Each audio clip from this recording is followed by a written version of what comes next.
quando nos dá compreensão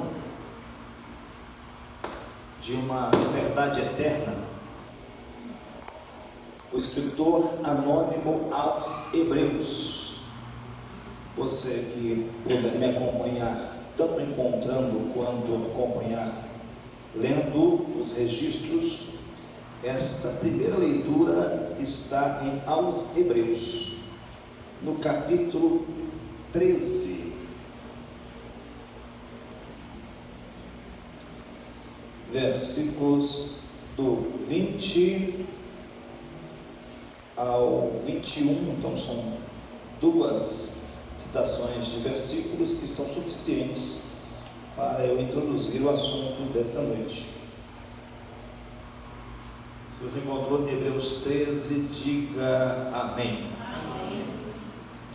Versículo 20 está assim: Ora, o Deus de paz, que pelo sangue do concerto eterno tornou a trazer dos mortos a nosso Senhor Jesus Cristo, grande pastor das ovelhas, vos aperfeiçoe em toda a boa obra, para fazerdes a sua vontade.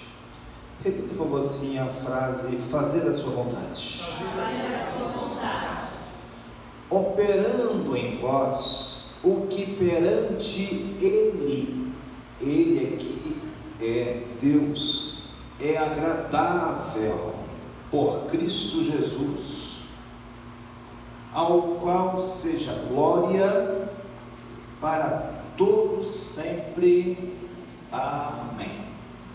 Vamos sentar-se, tá? Queridos aqui reunidos, eu acho que faço bem em recapitular com vocês, né? Tivemos um primeiro encontro e eu mostrei, com respeito ao que estamos a cada encontro de culto, refletindo: este é o melhor ano da sua vida. Eu comecei a ancorar, ou estamos ancorando essas afirmações em Deus que não falha. O nosso Deus é o Deus que tem este poder, Ele tem todo o controle, é o Deus que pode nos surpreender esse ano, fazendo em minha vida e em sua vida acontecimentos relacionados aos seus atos poderosos, e que possamos ser testemunhas, dizendo então que o seu favor nos alcançou. O segundo encontro, eu trabalhei a informação que existe sim o que nós chamamos de crenças ou convicções limitadoras, que é quando você mesmo coloca para você algum impedimento para não ser alcançado com essas bênçãos. Eu cheguei a usar um texto bíblico que mostrava um homem que estava arguindo consigo mesmo, de olhando circunstâncias, olhando para a aparência da força do vento, da existência de nuvens ou de não existir nuvens, a ideia de que não deveria ser um momento de semear. E eu mostrei a vocês que ali o problema não é as nuvens ou a falta delas, e também não é a força do vento. O próprio texto nos dá a informação de que Deus manda haver constância, haver semeadura, mesmo contra as circunstâncias. Então eu mostrei que quando alguém não faz, ele é um impedimento, porque Deus quer usar de bondade, e Deus quer mostrar favor, Deus quer fazer algo depois que vê você fazer. Você lança a semente e deixa o resto com Deus. Então é o ano de 2020 você vai semear. Eu usei Isaac como aquele que semeou e disse que no mesmo ano colheu 100 vezes mais. Eu mostrei que Isaac também tinha uma situação limitadora, porque era um tempo de fome, no capítulo 26 de Gênesis, e mostrei a vocês que ele conseguiu mostrar que Deus era com ele quando na colheita todos os seus vizinhos, os povos ali, não entenderam o que aconteceu, porque isso era como se fosse em proporção de percentual. Ele tinha 99% de chances de perder tudo, de fracassar, mas ele tinha apenas 1% de chance de alguma coisa ser colhido, e ele foi no 1% porque confiou que Deus faria ele prosperar, e Deus fez. É claro que ali há um registro especial naquele texto, que é quando ele ouve de Deus a sua palavra. Deus falou: fica nessa terra, porque é aqui que eu vou te abençoar.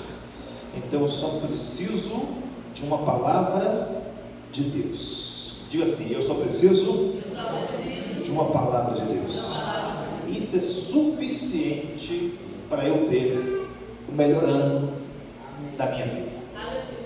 Hoje eu vou trabalhar com vocês uma informação de comportamento nosso.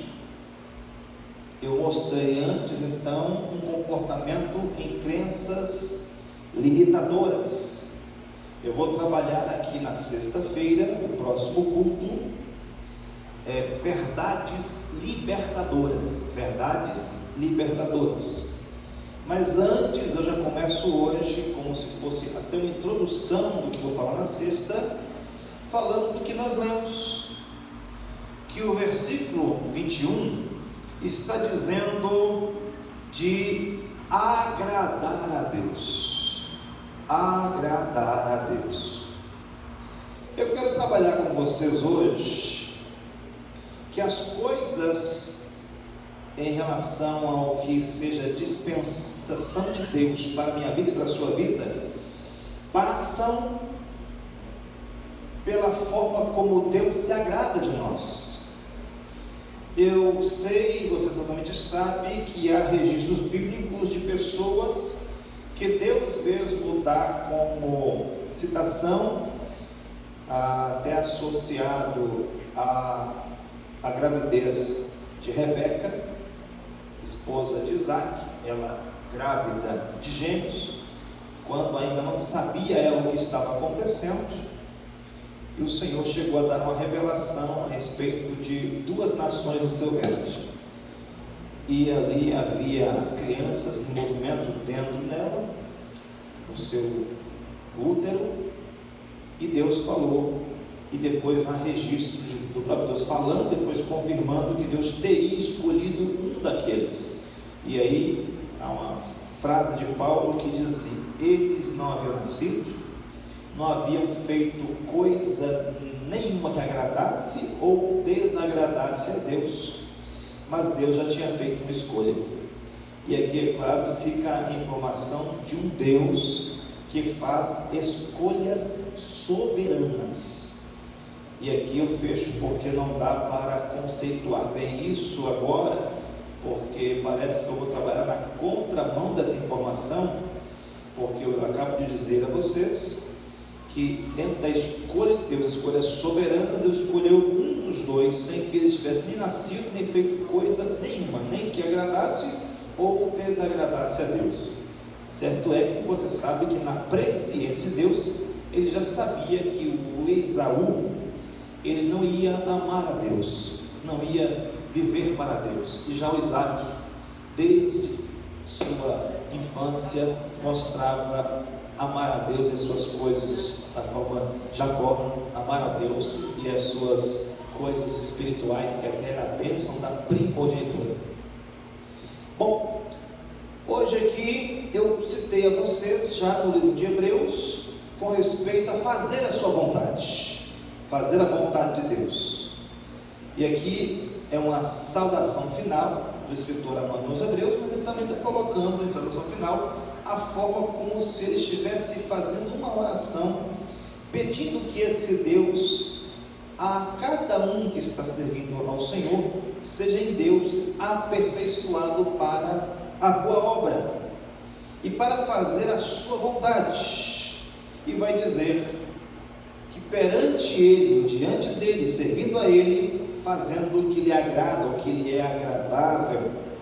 Bom, deixa eu voltar com vocês de novo a uma citação já antes por mim citada em outra referência de culto, como também nessas afirmações da nossa reflexão sobre profetizando 2020, em aos Hebreus capítulo 11, no versículo 5, esse texto, ou esse capítulo, o capítulo 11 vai dizer que é os heróis da fé, E no versículo 5 está dizendo de uma personagem bíblica que foi Enoque. E encerra dizendo que Enoque alcançou testemunho de que agradara a Deus. Então observe que o versículo 1 está falando de fé. O versículo 5 vai falar da fé do Enoque. E vai dizer que a fé do Enoque fez ele agradar a Deus. Com essa informação, o registro do versículo 6 fala: ora, sem fé é impossível agradar-lhe, porque é necessário que aquele que se aproxima de Deus creia que Ele existe e que é galardoador. Guarde a informação: agradar a Deus e receber disso galardão. Qual a informação que eu disse? Agradar a Deus e ser galardoado por agradar a Deus, por buscar a Deus. Bom, esses registros que acabo de fazer como citação de versículos em verdade que fazem refletir, primeiro, está de novo a repetição, e eu estou sendo incisivo nisso porque a reflexão de hoje é justamente um comportamento, uma forma de você alcançar em 2020 as mais ricas bênçãos, atingir, tocar nesse lugar que tem toda a suficiência de Deus. Mas isso é possível se você e eu agradar a Deus. Aleluia. E alguém poderia dizer assim: pastor, mas é aquela citação dos dois meninos, que depois chegaram a ser homens e que Deus teria escolhido um antes deles terem feito bem ou mal. Bom, essa informação está da presciência de Deus e das suas escolhas soberanas. Mas o próprio Jesus, ele faz referência dele encarnado na forma como homem, Deus encarnado, mas sabendo que ele tem, como se fosse a prestar conta para com Deus Pai, na forma de vida vivida aqui, no ministério terreno dele. Então, ele disse para nós, a registro em João capítulo 8, versículo 29, e é o próprio Jesus dizendo assim: Ele, que é o Pai, não me deixa só. Então Jesus diz: eu não fico só, Deus Pai está comigo. Ele fala assim: pois eu faço o que lhe agrada. Então o próprio Jesus, vivendo como homem, teve para ele a certeza de que Deus estaria com ele vivendo de forma que agradasse a Deus. O livro da Gênesis, que é cheio de informações sobre homens que agradaram a Deus, é claro que também há aqueles que Deus diz que agiram de forma que muito o desagradou, mas ali, por exemplo, há a história do Abel, que agradou a Deus, e alguém pensa que é logo com a oferta. A oferta está em citação ali, que a sua oferta foi recebida porque Deus se agradou dela, sendo oferecido as primícias do seu rebanho. Mas antes de Deus olhar para a oferta, Deus olhou para Abel. Antes de Deus olhar o que você está entregando, ou tempo para entregar, Deus olha como está você e o seu coração, como está a sua vida, como está a sua alegria, o seu folguedo em servir a Deus. Vai dizer de um homem chamado Noé, que agradara a Deus, e agradou a Deus também num projeto, fazendo aquela arca por fé. E aqui há até registro para nós, na forma de uma galeria também, dizendo da fé desse homem por nome Noé.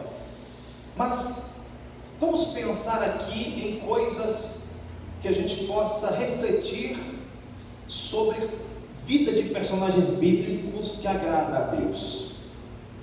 Deixa eu pensar com vocês justamente a respeito desta personagem que é Salomão. Salomão recebe a oportunidade de reinar sobre um grande e numeroso povo na forma de estrutura de governo, porque seu pai teria feito um grande reinado, que foi Davi. E quando ele assume, diz que Deus aparece para ele em sonho, e o Senhor diz a ele: pede-me o que tu queres, pede o que você quiser, pede o que você quiser, porque eu vou fazer. E aí você sabe que Salomão pediu sabedoria. Só que o registro da resposta de Deus está no capítulo 3, versículos de 10 a 14, em 1 livro dos Reis, que o Senhor Deus falou assim: o que você me pede me agrada tanto, me agradou tanto, que eu vou fazer.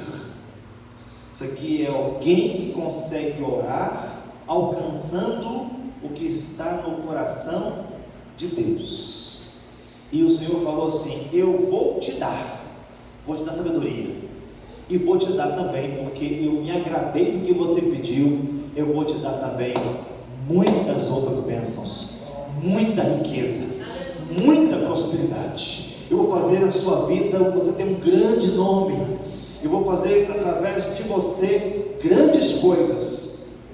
Olha que interessante. Ele pediu sabedoria, porque ele está preocupado com as pessoas, em governar para as pessoas, governar bem, ser justo, ser um rei, com a decisão de justiça, dizer o direito, ser sábio para poder fazer um reinado que abençoasse aquela nação. Então, quando se preocupa com pessoas, agrada a Deus. Então, a primeira informação é que nós podemos viver de forma que façamos a vontade de Deus. Segunda informação: agradar a Deus, não tem agradar a Deus sem fé. Mas a terceira informação passa pelo que é realmente o que Deus quer de nós. E eu vou usar para vocês agora de uma leitura em Miqueias, no capítulo 6. Miqueias, no capítulo 6.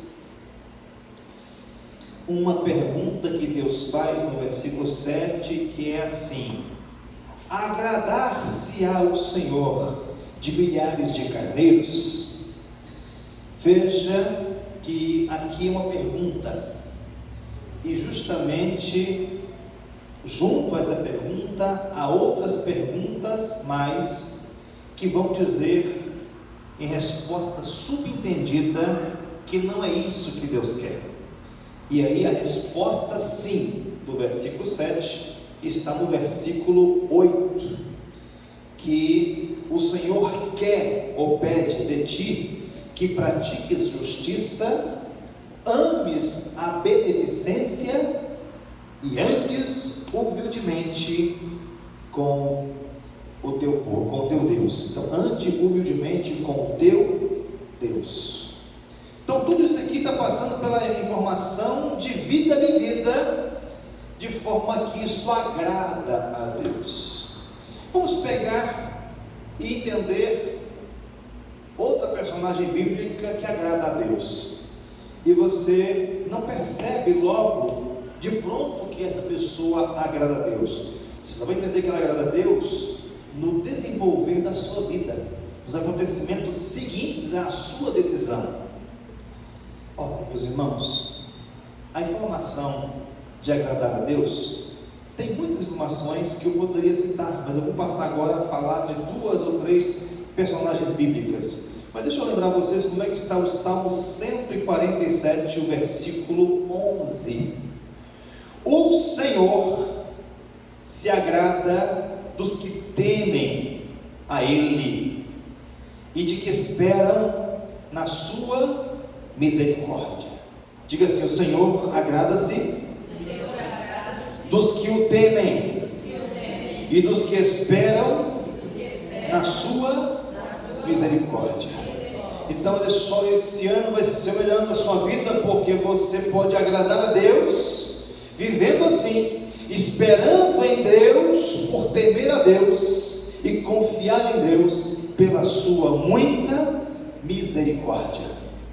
Mas a personagem que eu vou lembrar a vocês agora, eu vou citar 2 ou 3, conforme o tempo me permita, é Ruth.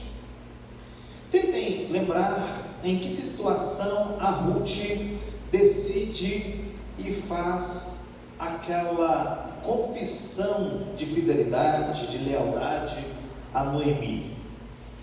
Ela está como se fosse a olhar um cenário, num quadro, com um semblante de mulher desfigurada, como se fosse associando as tantas perdas.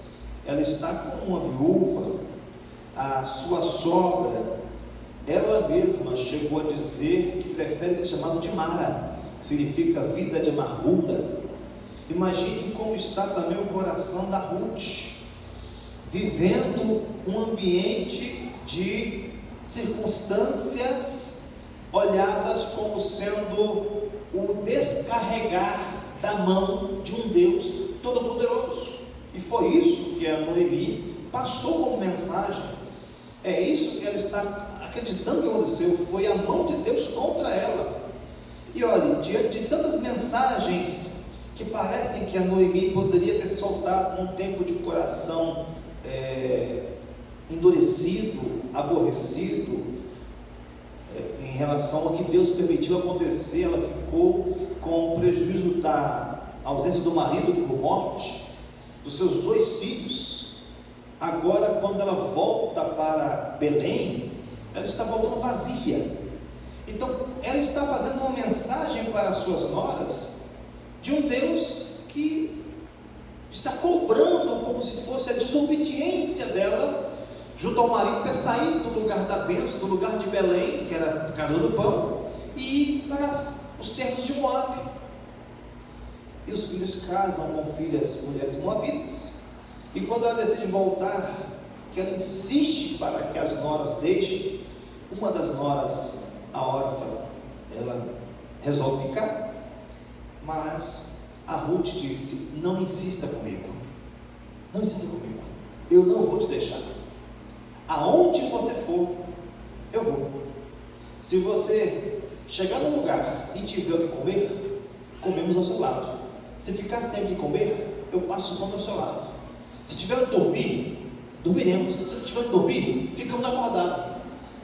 Ela está dizendo desse jeito, fala assim, ó, e a respeito de servir a Deus, eu estou escolhendo o seu Deus. Eu vou servir o seu Deus, porque o seu Deus vai ser o meu Deus, e o seu povo vai ser o meu povo. Quando ela fala aquilo, aos olhos da sua sogra, certamente ela agradou a sua sogra, e depois foi dito o seguinte, por testemunho daquelas pessoas de Belém, que aquela sua nora era para ela melhor do que muitos filhos. Então está certo que a nora fez aquelas confissões todas, e isso agradou ao ouvido da sogra. Mas escute, agradou muito mais a Deus. Embora os registros ali não falem de um Deus que aparece, e que a citação nos livros ali, nos registros, de Deus ter se agradado disso, mas tudo o que acontece a partir daí, mostra que Deus se agradou. Deus se agradou. E quando Deus se agrada, as coisas corroboram, as coisas que eram portas fechadas vão ser portas abertas. Aonde havia, digamos, para ela só prejuízo, só decepção, em ela agradar a Deus, a coisa muda. Você vai ver nos registros seguintes, na chegada dela com a sogra em Belém, que pela lei, que permitia o estrangeiro buscar os grãos caídos, isso ela foi fazer, e quando ela fez, voltou com sacadas de alimento, e tudo isso de forma que a sua sogra se admirou e falou assim: não estou entendendo nada, como é que foi isso, menina? Ela falou assim: olha, foi um homem generoso, foi um homem que me encontrou, me deu saudação, me deu cumprimento de paz, e ele foi gentil demais comigo. A partir daí então, Deus começou a trabalhar para que ela fosse uma mulher admirada, elogiada, aplaudida. E olhem, queridos, todo aquele contexto em desfecho mostra que havia um grande propósito de Deus, a partir do capítulo 4, 17 a 22, e Deus é glorificado nos acontecimentos finais daqueles registros. Mas é certo que aquela mulher fez uma decisão, e a promessa, digamos, em voz profética do Boaz, foi assim, filha, o Deus que você viu se encontrar e ter esse Deus como sendo seu Deus, vai estender sobre você as suas asas, e vai te dar cobertura, asas de Deus que te dão cobertura. Isso aconteceu. A partir de então, as coisas foram corroborando para que todo aquele quadro de tristeza fosse transformado em bênçãos de celebração, bênçãos de alegria. Tudo aquilo que era de escassez começou a chegar à prosperidade, porque havia uma lei chamada lei do levirato, aonde Noemi entendeu onde Deus estava trabalhando e falou: filha, esse homem é um parente do meu marido, e ele é um parente que pode ser resgatador. A figura de Cristo, que é o nosso parente resgatador. Então tudo isso mostra que as decisões e a forma como a mulher foi encontrada agradando a Deus, fez com que bênçãos de Deus se ministrasse, mudando toda uma história a partir daquele momento. Bom, um outro personagem bíblico é Mardoqueu. Mardoqueu, ele é mais um dentre tantos judeus que estão vivendo o exílio. São aqueles 70 anos que o povo de Israel vive o exílio, no tempo em que foi levado primeiramente no Império dos Caldeus, por Nabucodonosor, depois uma mudança de império, envolvendo a chegada do Medo-Pérsia, e é nesse período em que Assuero, o rei na forma de peso de imperador da época, que aparece ele criando uma linda prima, que chegou a ser a rainha, a Hadassa, chegou a ser a rainha, a esposa de Assuero, você sabe disso, e tudo vai mostrar Deus cuidando para aqueles acontecimentos serem assim, para mostrar que foi para esse tempo que Deus levantou realmente a Esther, e Mardoqueu conseguiu perceber aonde Deus trabalhou nisso.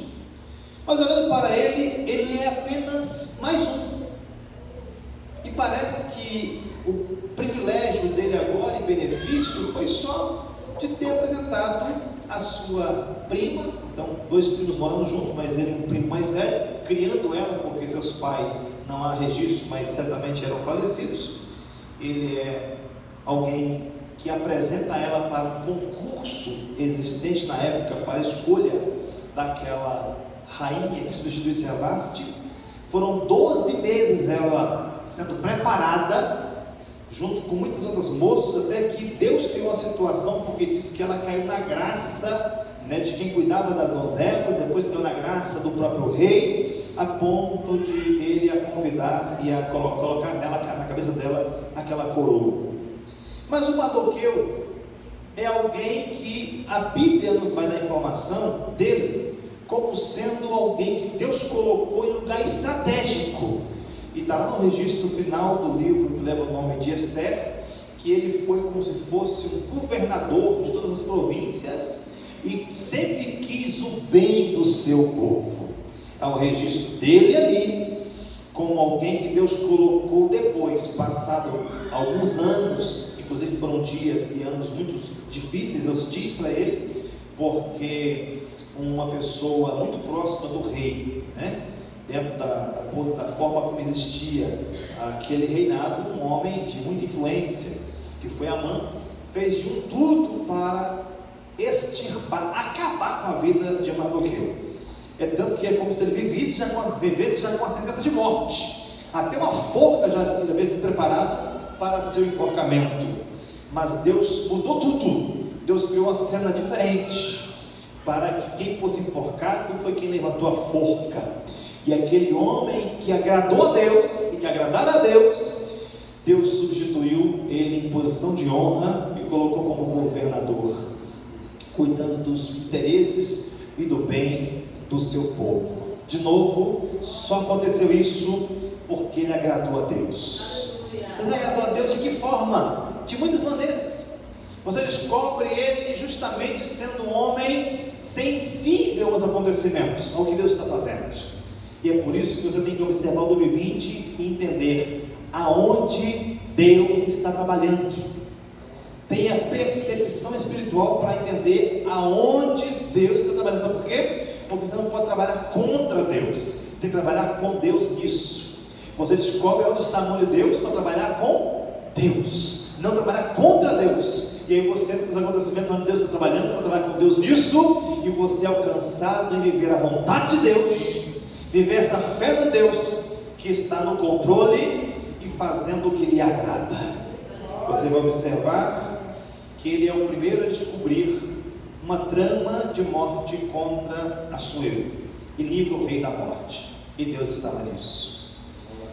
Ele é o primeiro a descobrir um documento assinado, é claro que assinado sem conhecimento do texto, pela confiança que Assuero tinha em Amã, assinou um texto, e depois isso virou uma grande festa que os judeus fazem até hoje, chamada Festa das Cabanas, o Tabernáculo, Urim e Tumim, justamente porque os judeus naquele dia lutaram pela sua vida, mas havia um decreto que os judeus deveriam ser todos mortos em um só dia, e Amã então foi alguém que descobriu isso e se colocou na brecha, já foi o primeiro a começar a orar, a jejuar, se humilhar, vestindo pano de saco.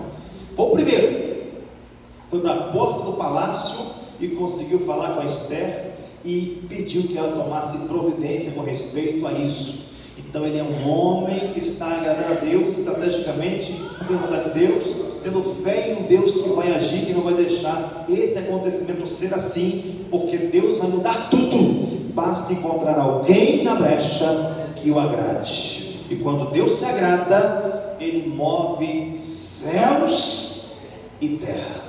Meus irmãos, Ele colocou todo o Egito numa grande fome, o mundo antigo numa grande fome, para cumprir a sua promessa, porque Ele se agradara de um jovem chamado José. Isso é Deus, que faz isso para cumprir a sua palavra e para mostrar que quando o homem o agrada, ele faz coisas para que cumpra cabalmente o seu bom propósito. Há um fechamento de reflexão, porque o Mardoqueu depois ele é citado também voltando para Jerusalém, naquelas levas, quando Esdras tem aquela carta de Artaxerxes para voltar para Jerusalém. Mardoqueu também pediu para voltar. Afinal, ele amava não só o seu povo, como amava também a sua história, amava a sua Jerusalém, amava. Ele voltou naquelas levas de judeus que são devolvidos às suas terras, como foi os registros que temos lá em Esdras. Mas a outra personagem que eu consigo olhar que também agrada a Deus Eu poderia citar muitas pessoas, mas eu vou pegar uma mulher com uma vida toda quebrada, eu diria até envergonhada da vida que tem, que é uma mulher ainda anônima, que vai tirar água junto a um poço no lugar de uma aldeia chamada Sicar, terreno ou território, expansão de terra samaritana, entre os samaritanos. E quando ela vai ao meio-dia, está lá Jesus. Está lá Jesus. E para ele provocar nela mais sede, porque ele falou de uma água que ia fazer nela jorrar uma fonte para a vida eterna. É uma água que vai jorrar como fonte, para deixar ela com mais vontade de querer água viva. Ele dá uma revelação de coisas que na sua vida só ela sabe. É por isso que ela fala assim: vejo que tu és profeta, que revela as coisas. Quando ela tem informação que ele, com revelação, diz: você já sofreu muito nessa vida, já sofreu muito, inclusive com casamentos frustrados. Você já tem a sua vida como se fosse com lembranças de ter sido quebrada ao meio, quebrada de muitas maneiras. Aí ela entendeu que ela precisava mais ainda desse Cristo Salvador e Senhor, como também dessa água, que poderia fazer nela uma mudança de vida, que tirasse todas as suas frustrações, tristezas, angústias, decepções, e esperar novidade de vida. Meus irmãos, é assim. Essa mulher conseguiu agradar a Deus, na forma de Deus encarnado, que é Cristo, porque disse, quando ele fala, vai e chama seu marido, que ela fala, eu não tenho marido, diz que ele sentiu-se impressionado com a sinceridade dela, e agradou-se dela, e falou assim: disseste bem, disseste com verdade. Então, meus irmãos, Jesus se impressionou com muitas pessoas, às vezes com fé de um homem, chefe de 100 soldados, com a fé de uma mulher, Cirofenícia, que pedia pela cura de uma filha endemoniada. Mas aqui ele se impressiona com a mulher sendo verdadeira e sincera, dizendo: não tenho marido. Quando veio a revelação, ela falou assim: eu preciso muito mais desse conhecimento, preciso muito mais dessa verdade, desse Cristo vivo, dessas mensagens que me faz arder o coração e me faz querer viver para Deus, obediente à sua vontade, o agradando, e com fé verdadeira, fé genuína. Ela não preocupada com a sua fé agora, que ela pergunta: e aonde é o lugar de adorar? Os judeus adoram em Jerusalém, nós estamos adorando no monte. Aonde que eu vou adorar? Ele vai dizer: chegou o dia, a hora é chegada, a hora é agora. Adoradores de Deus o adorarão em espírito e em verdade. Ficamos de pé. Então, minha irmã, meu irmão, esse ano é o melhor ano da sua vida.